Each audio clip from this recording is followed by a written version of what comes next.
our computer right here, this is BIARC's newest acquisition, approved by the executive board, $611 for this unit. Our computer no longer lags because it's a Intel processor i7, terabyte of storage, and 32 gigs of RAM. And it's got a high resolution display that will actually be visible outside. So we can use it not only for the programs, but for field day and other operating activities where we're out in the sunlight. Because these old computers that we used to use, you can't see them out in the sunlight. But this one has a high contrast display. Pretty happy with this purchase. Only $611. So that's our newest big club expenditure.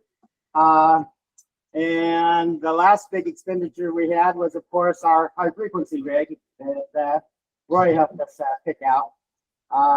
So those two things can pair together for lots of digital systems type work and play.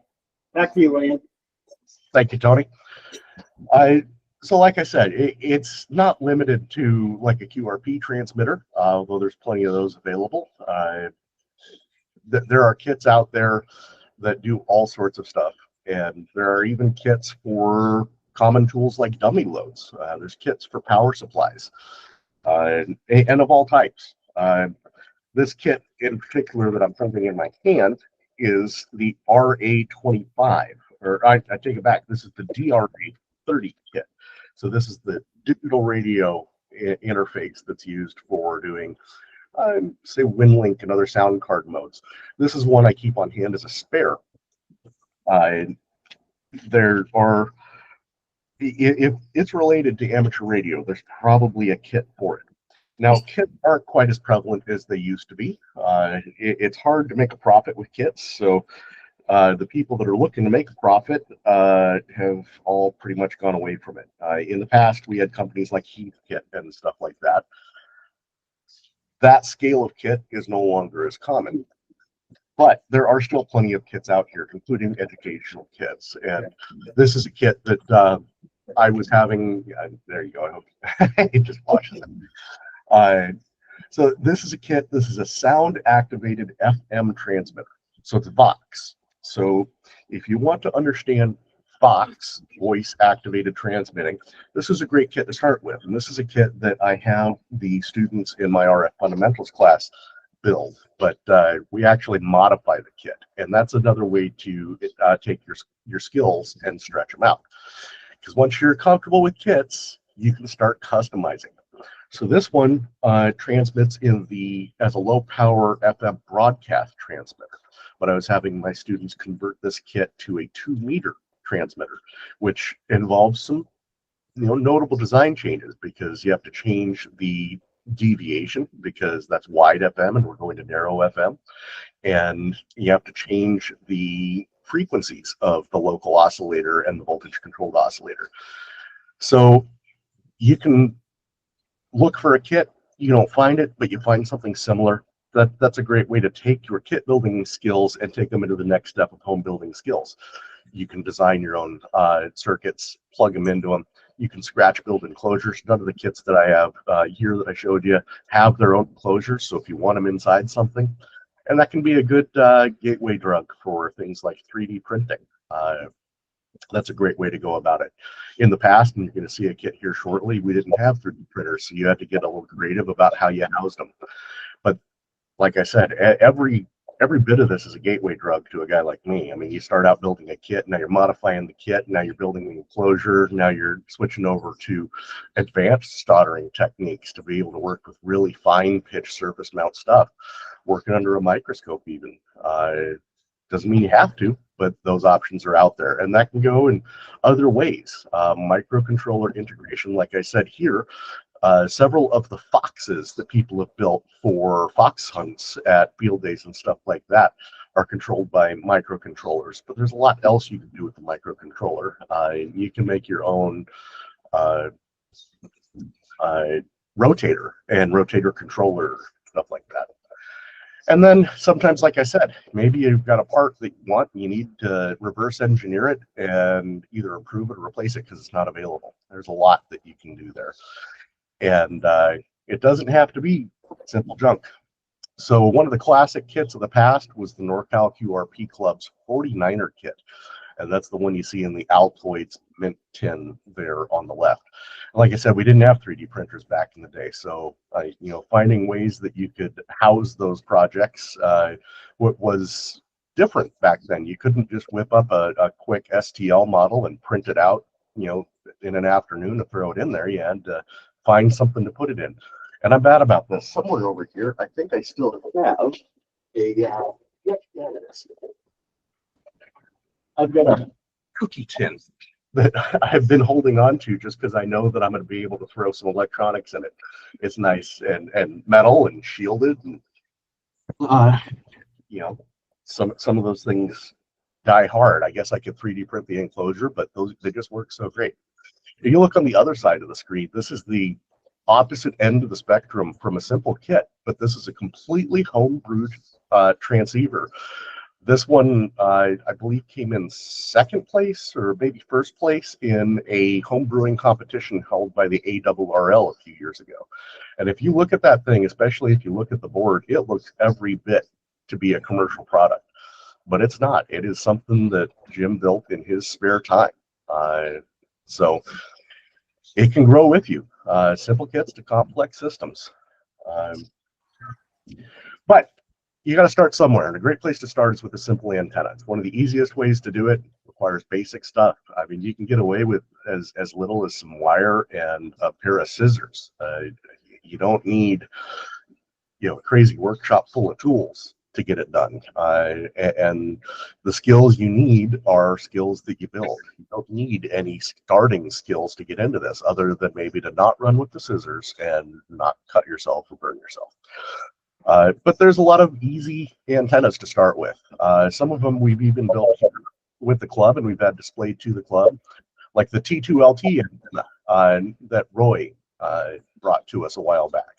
But J-poles, how many people here have built a J-pole? And how many people here have built the Slim Jim version, which is a J-pole built out of transmission wire? And we've had the skeleton antenna and others. These are great home build kits or not kits, home builds to home brew to get started with. They don't take a lot of money. They don't take a lot of skill. It's easy stuff. So what you learn how to understand resonance and tuning.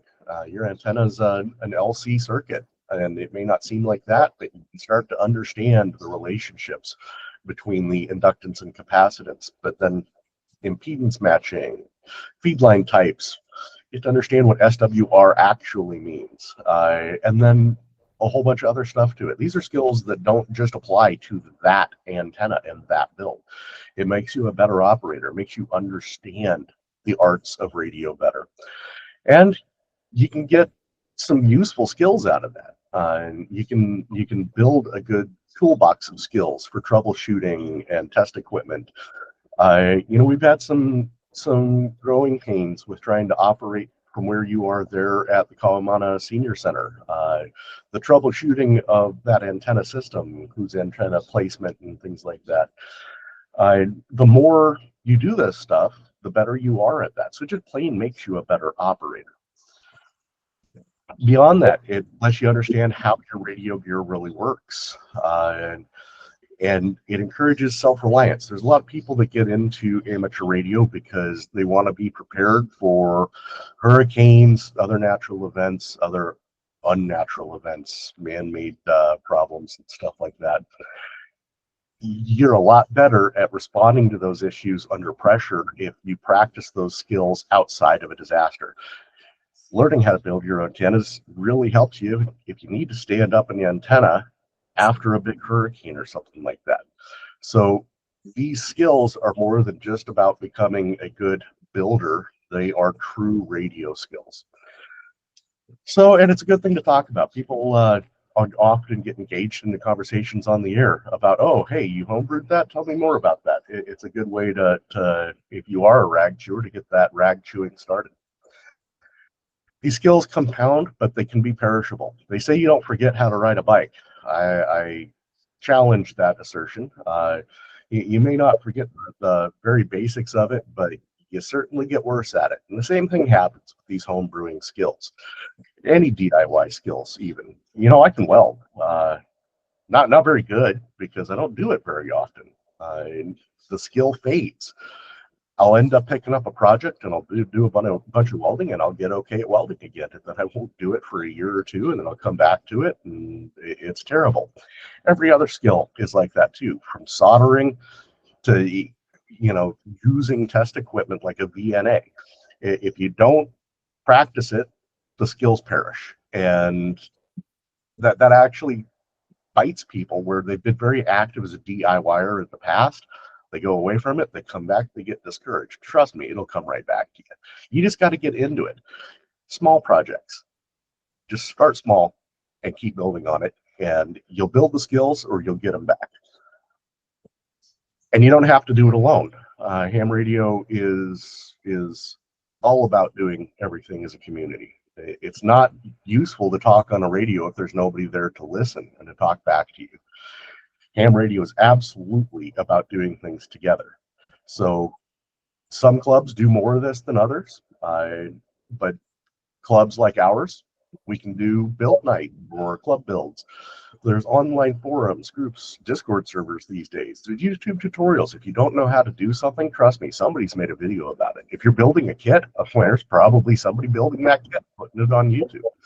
So there's actually more help now than when I started I think I started homebrewing in 1989. And I had an Elmer back then, but that was it. I had Dave, and Dave was my essentially only resource. And some Popular Mechanics magazines. And now, I mean, there's forums I can go out to and YouTube videos that I couldn't have even fathomed back then. It is literally easier to homebrew now than it ever has been in my amateur radio lifetime. And sharing your projects. You may not think of yourself as an Elmer, but every operator, even a brand new technician, is an Elmer to somebody. Can be. You've got skills, you've learned something, and you can help somebody else learn, whether you're trying to or not. So share your projects.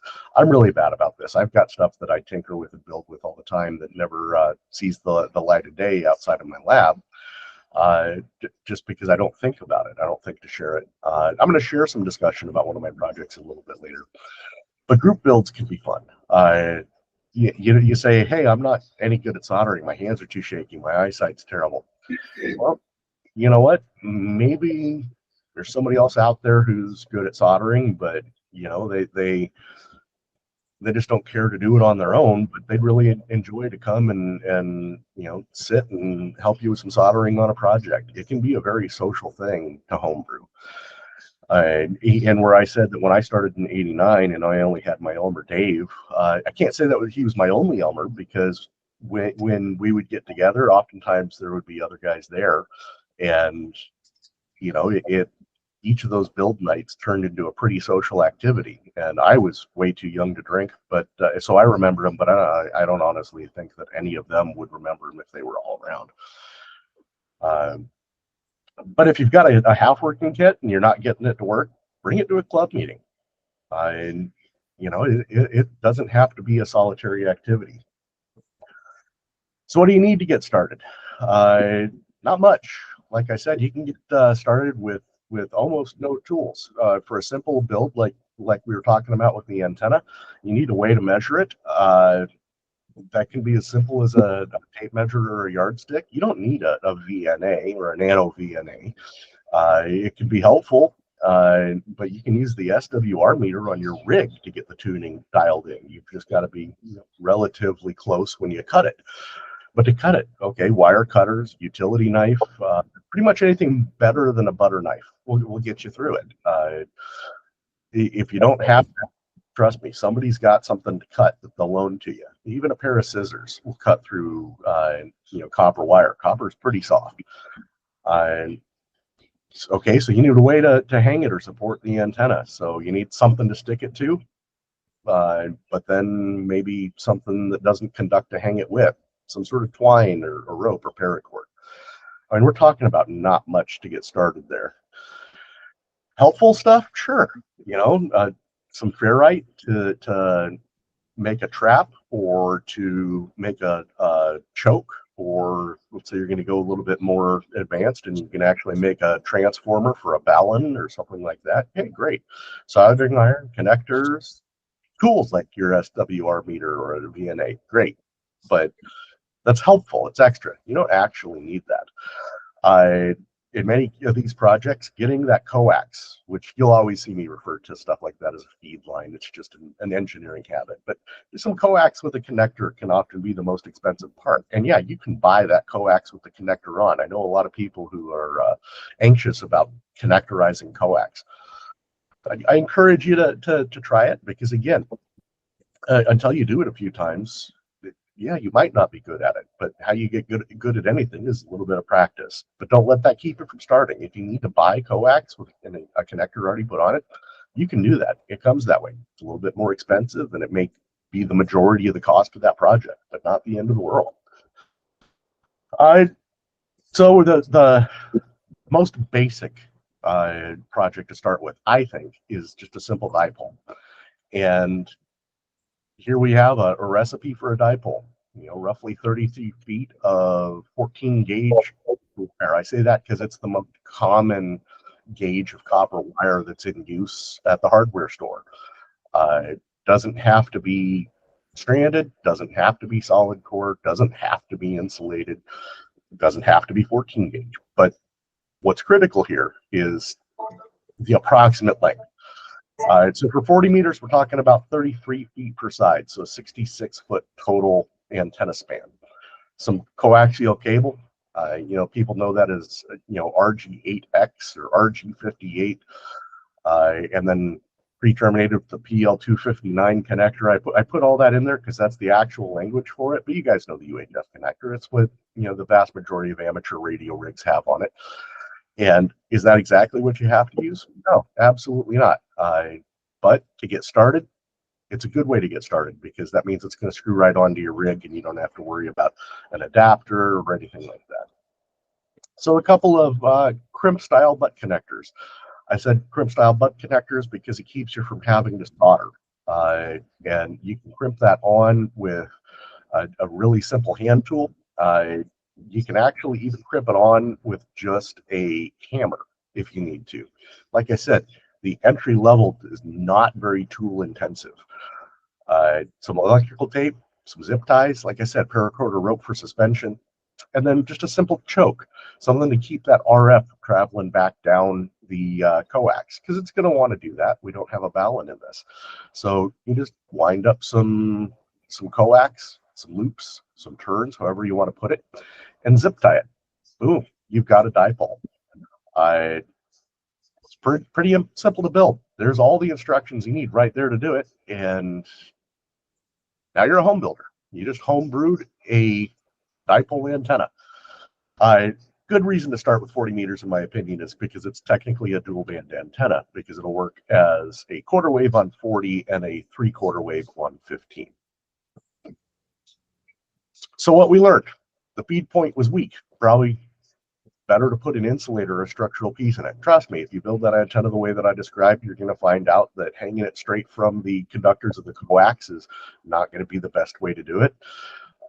So you learned, hey, I need a little bit of rigidity.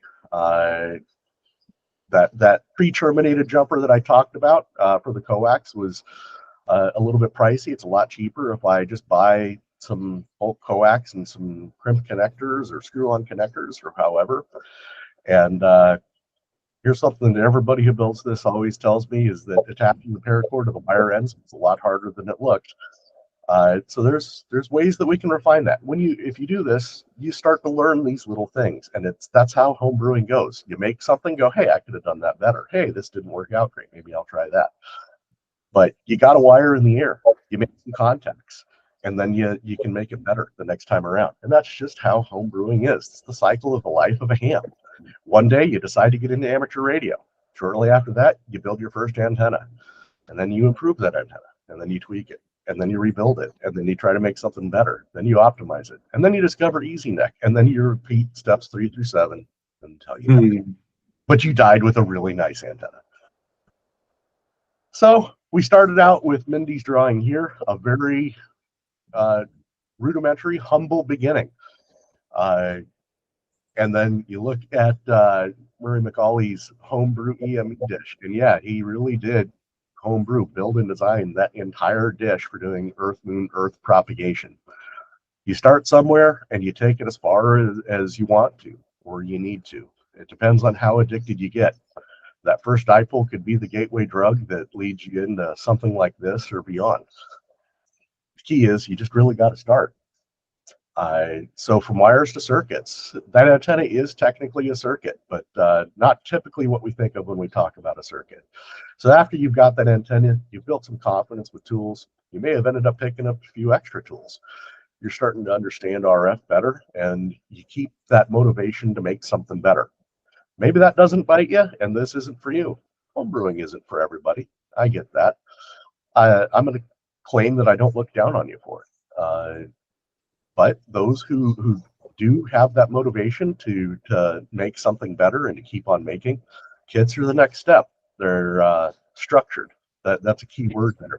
A lot of people need that structure.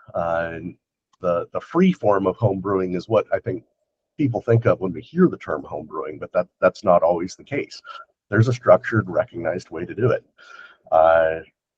You'll start recognizing electronics components. And I'm pretty sure most of us can pick a resistor out of the crowd, but you might not be able to identify a ceramic capacitor versus a tantalum capacitor right away. You get deeper into this, you might be able to. You might be able to look at something and go, oh, that's a choke versus, oh, that's a flyback transformer. That stuff gets built upon as you go.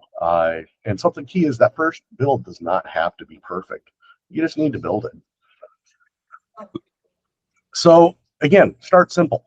Don't try to dive into the deep end of home brewing right away. Accessory kits are a great way to start. So some great accessory kits out there are CW keyers. You've got the straight old bug, and you've got the more advanced keyers. Building those is as easy or easier than building that first antenna. Dummy loads, SWR bridges, stuff like that. These are to build, and then you get into actual circuits, which may or may not be on a printed circuit board, a PCB. We still haven't even gotten into transceivers yet, but this is homebrewing. This is kit building, and this is where you build the skills that let you tackle those more complicated projects. So maybe your end goal, maybe you get into it because you want to build a high-end custom transceiver for working 10 gigahertz. I'd still recommend starting with one of these kits. You got to build the skills somewhere. If you try to dive into something that's too great, there's a good chance it's going to turn you off from it. So start small. There's a lot of kits that are out there. There's test equipment kits like the ones that I showed you before, the ESR meters, capacitor testers, LCR meters, which L is for inductance, C is for capacitance, R is for resistance. But signal injectors, so like signal generators, stuff like that. There's a lot that you can build there. I know people who don't even own a multimeter. Well, you can actually build your own multimeter, not just a battery tester and voltage monitor here. But there is a kit out there. I couldn't find it in time to put it into this presentation back when I wrote it, and then I forgot completely to look for it before today. But I do know that there's a kit out there. I've seen it where you can build a multimeter from a kit, and you can actually use the multimeter partially built to troubleshoot the rest of the kit as you're building it if you run into problems. They have actually written that into the instructions. I really wish I could remember where that kit came from, because it was really neat when I saw it. So these tools grow with you. You can save money, and you'll understand how a tool works. And understanding how a tool works, like a voltmeter or an ammeter or stuff like that, it is really helpful for everything else that you may want to build someday. So there's a various number of places that you can look for kits. Some vendors that people already know. Palomar Engineers is one of my favorites, and Well, that was unhelpful. It just put it up over my. Tell you what, I'm going to stop presenting and I'm going to present a separate monitor. And this will make it a lot easier as I go through these. There we go. So that's Ultronics. That's what we looked at. But Palomar here, it's a vendor. Correct screen this time. There we go. So Palomar here, this is a vendor that a lot of us have talked about in the past. You may have heard us talking about it. This is where I get ferrites when I need them for various projects, amateur radio-wise, professional radio-wise. But they've got antennas, but they also have kits. So there's a lot of stuff on here that you may not even realize it is a kit when you look at it, but I don't think this is the right one I was talking about, but they've got, oh, there it is. I saw the word kit and clicked on it. But you want to build balance for converting between balanced and unbalanced stuff. Looks pretty homebrew, doesn't it? So these are literally just homebrew kits in the form of some quick instructions and the parts. It's essentially a parts kit. You notice that, these ones right here don't even come in an enclosure. They let you put it into whatever you might be into. So these are great kits where you need to add a balun to something that's existing, but they also have stuff like enclosures, and they've got full kits with enclosures. So you want to get started with balance, but you don't want to design a balun? Great. They've got what you need. We already went through some of the stuff at Anatech Instruments, so I'm not going to go back to that one, but QRP Labs. We talk about QRP kits quite often as the quintessential kit in amateur radio. Well, they still exist. All of these are kits that you can make. Grab one at random here. This is a QRP kit. You can get them for all the HF bands here. 5 watts. This one's a CW kit. It doesn't have to be CW. This exact kit I've seen modified to work sideband, voice, phone. And I've actually seen this exact kit modified to be used for 5-watt QRP digital modes. So you can build it exactly how you want it, or you can modify it to your needs. It's kind of like making spaghetti sauce. I don't make my spaghetti sauce fully from scratch anymore. I buy a jar of spaghetti sauce and I add stuff to it to make it better. That's kind of what you're doing with a kit like this. And that's true homebrewing. Making the kit is homebrewing, but then using the kit as a starting point, as a base to make something else is absolutely homebrewing. And there's an awful lot of these. There's a lot of manufacturers that make them. So yeah, we don't have the Heath kit. I keep forgetting their name. We don't have the Heath kits anymore.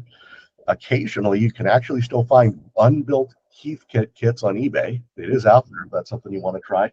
But there's a ton of manufacturers. And look at all these various kits that are offered. And it just goes on and on. Whole bunch more kits. Everything from transceivers to test equipment to various other things. Did you? There we go. The one last one I'll pull up here. It's, oh, I see. It keeps giving me a pop-up there. I don't know if everyone knows who DigiKey is. DigiKey certainly knows who I am. They sure get a fair amount of my business, along with, there are others like Mauser and whatnot. But DigiKey has kits, but DigiKey's also a massive wholesaler and retailer of electronic components. So you can start with some of their kits, and you can also source your components here for your greater home builds. A lot of options available there. So let me switch which screen I'm presenting.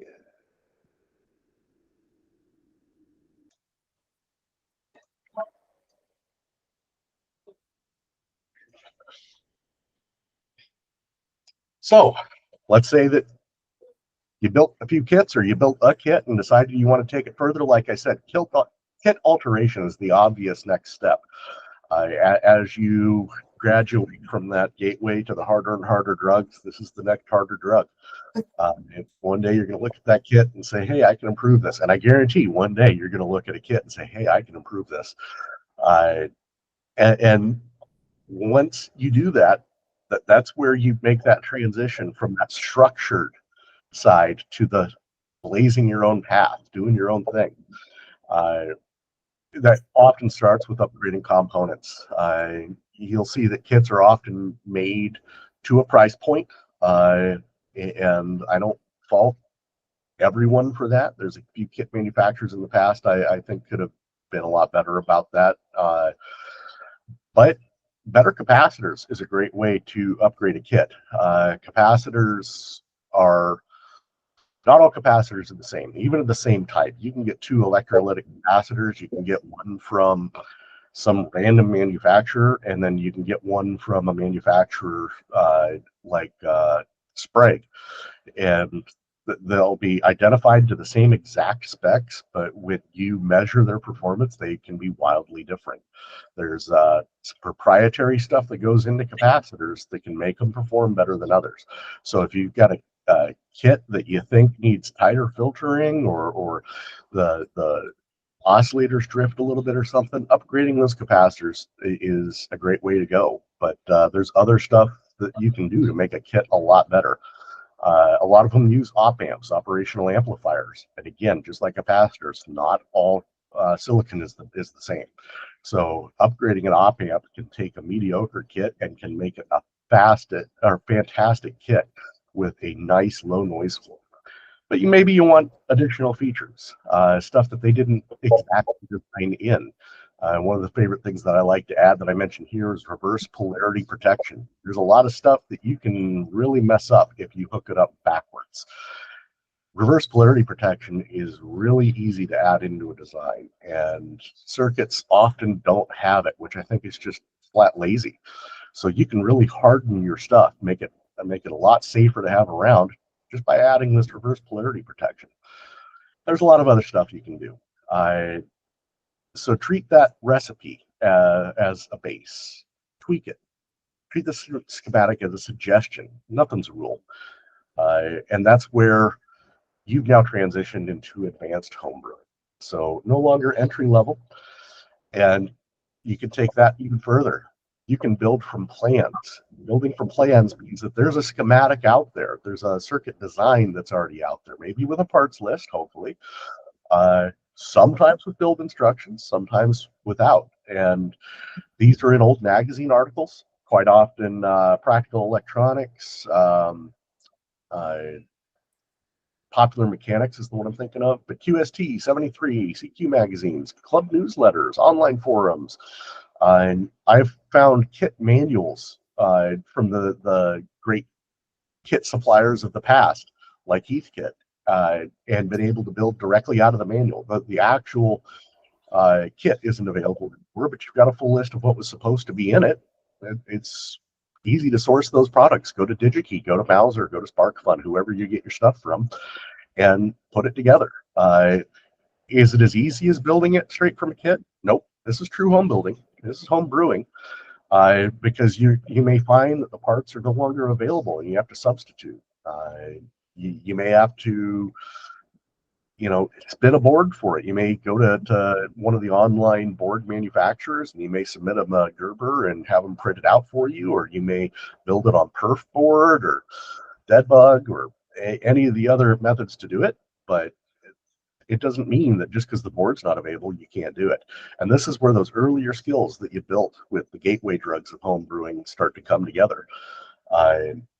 It's not hard to take a blank PCB and either mask and etch the copper away where you don't want it, or to cut it away. You can do that with a mill, but you can also do it by hand.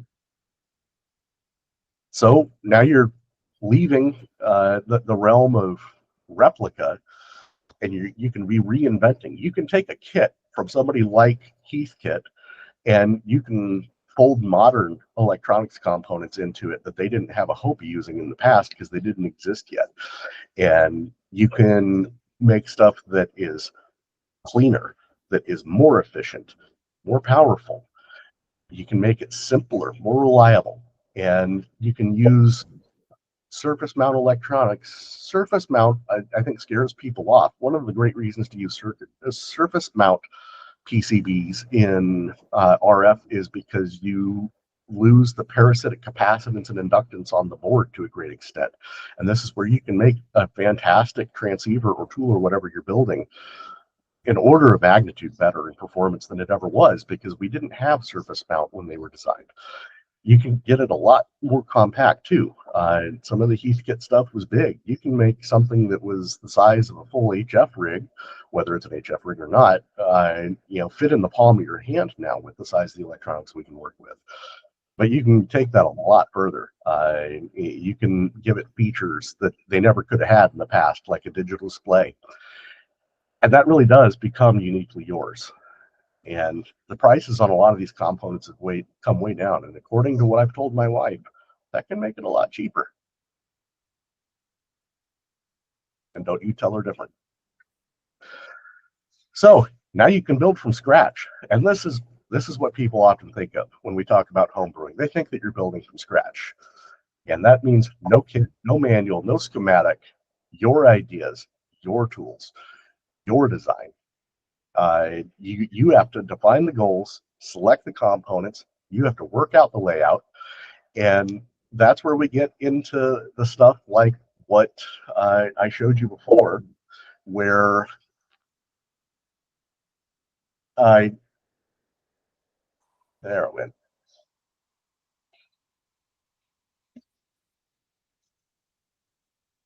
This is that, I'm working on a powerful workstation at the moment, and it is really fighting me on resources. I don't know what it's doing in the background at the moment. No, that's not responding.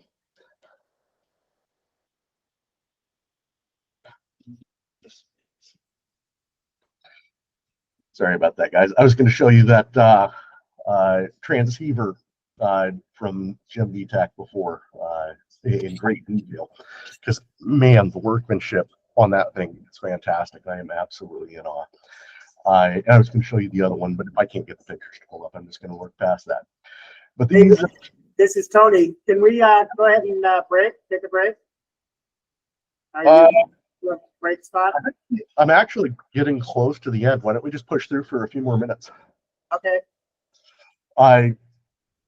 With these projects, it's RF design. It's mechanical fabrication. Have you ever used a mill and a lathe before? That stuff can come up. I mean, it can go anywhere you want it to. There is no end of the road. It's just a new level of fun. So, exploring beyond the known art. If you ever heard the term state of the art, that's what we're talking about.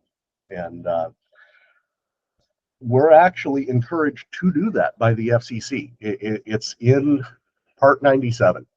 Advancing the radio art is a specific reason why the amateur radio service exists.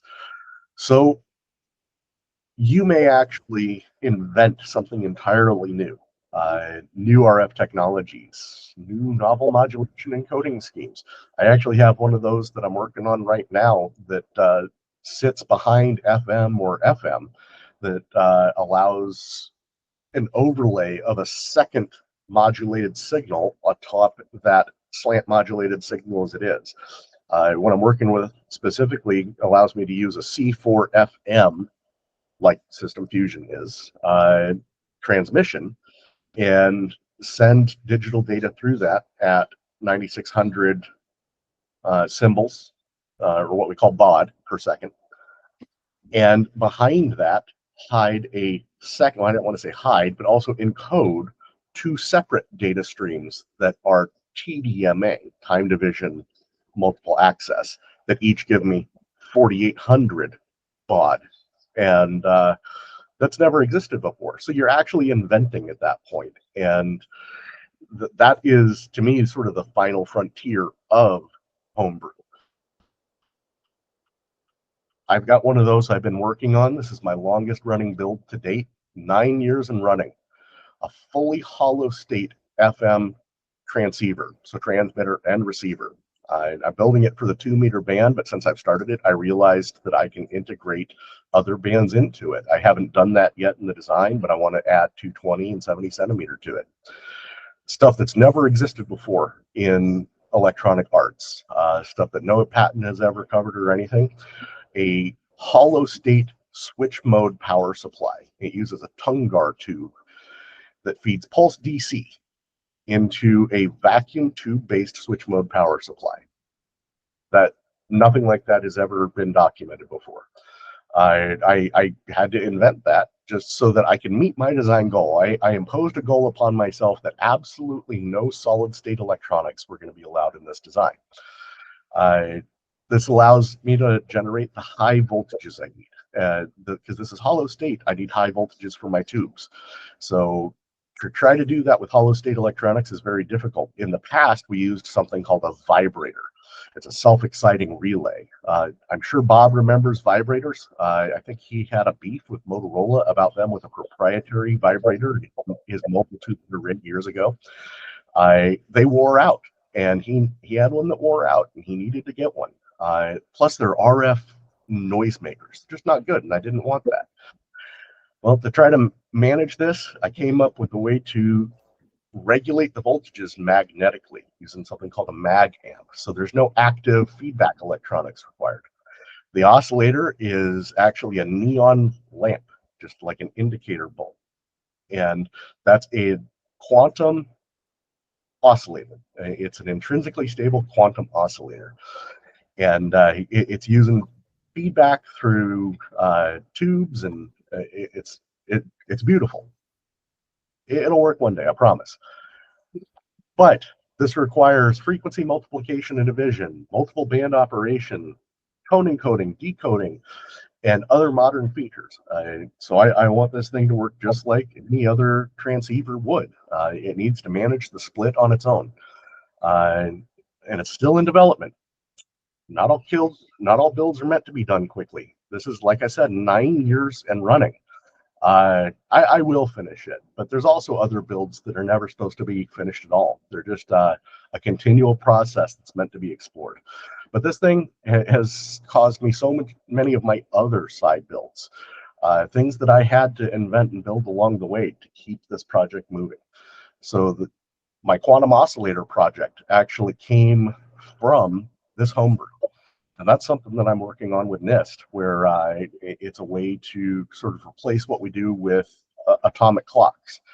It uses the spectral emissions of elements as the references for the oscillators. And that turned in my intrinsically stable quantum oscillator project with them, something that's still ongoing.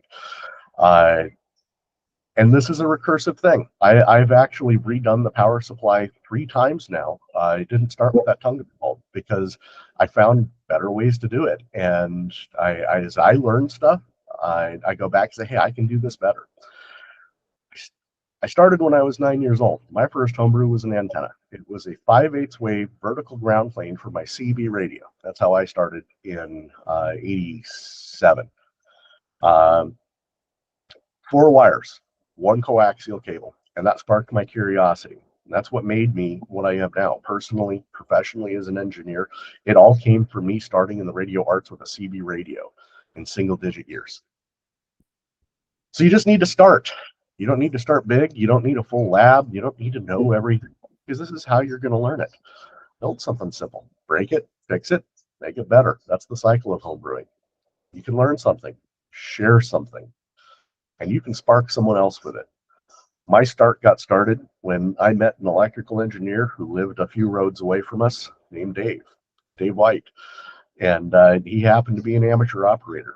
And he was my Elmer. And he was the one that got me on the air on amateur radio for the first time. I'd already been playing with a CB radio a bit. He saw that I had an interest, and he really encouraged me. It might be small, and that journey might last a lifetime. But you got to start. one wire, one idea. That's all it takes. So that's what I have for today on home brewing. I'm sorry the kits that I was holding up didn't show. I wanted to do a little bit more show and tell with that, but camera's not operating. But if you've got interest in them, let me know. And this presentation will end up getting put on the BIARC website, and the vendors for the handful of kit suppliers, which is not nearly all the kit suppliers out there, are all links that are clickable in the PDF. So if you want to go back and look at something that I showed you, that'll be there. Any questions from anybody? One comment. Tank has a comment. I have one comment for those of you who want to learn electronics. The Amateur Radio Relay League Handbook in the opening chapters has the best course in starting electronics I have ever seen. Get yourself a handbook, start with the opening chapters. You can learn about resistance, capacitance, inductance, AC, DC. The complete course in electronics is there in the opening chapters of the ARRL handbook. Yes. Learn. Yeah. Not only that, the club, we have a copy of all of those handbooks. I believe the 2000 edition is 7 different books in our library that people can check out. But you put him in. I think he's the one that has the library right now. We were hauling it back and forth on a cart. Nobody was borrowing anything, so I think he just holds on to it until somebody wants something out of the library. Let's take a break. Go ahead. So I have 2 announcements. The Veterans Day Parade. Is there someone who wanted to speak to that? Jim? Let's see, the Veterans Day Parade, we need communication support, is that right? Or whatever. Some help from the cabin to make sure people are in the right spot for their purpose assigned to be. November 8th. November 8th. It's a sign up for you. Saturday, November 8th. And parade starts at 10. If somebody can people can see later, or if you're going to be in a group in the parade, we'll put you near your group and then just go out with your group. So, And who do they let know if they can? me, you, sign up sheet right over there. Or you can email me or something. And Joe, then you had something on the contest coming up. Or you wanted to discuss? Oh, just, you talking about an announcement, or what particularly am I supposed to talk about? Oh, okay. Date, time, any discussion? Oh, okay. So the CQ Worldwide contest is coming up on October 25th, Saturday. It'll be right where you guys are at the Commander Senior Center. It'll be between 9 a.m. and 5 p.m. And it'll be potluck, and we'll also furnish some pizza pies and stuff like that. And everybody's welcome. Does anybody have any questions? Okay. I think that covers it.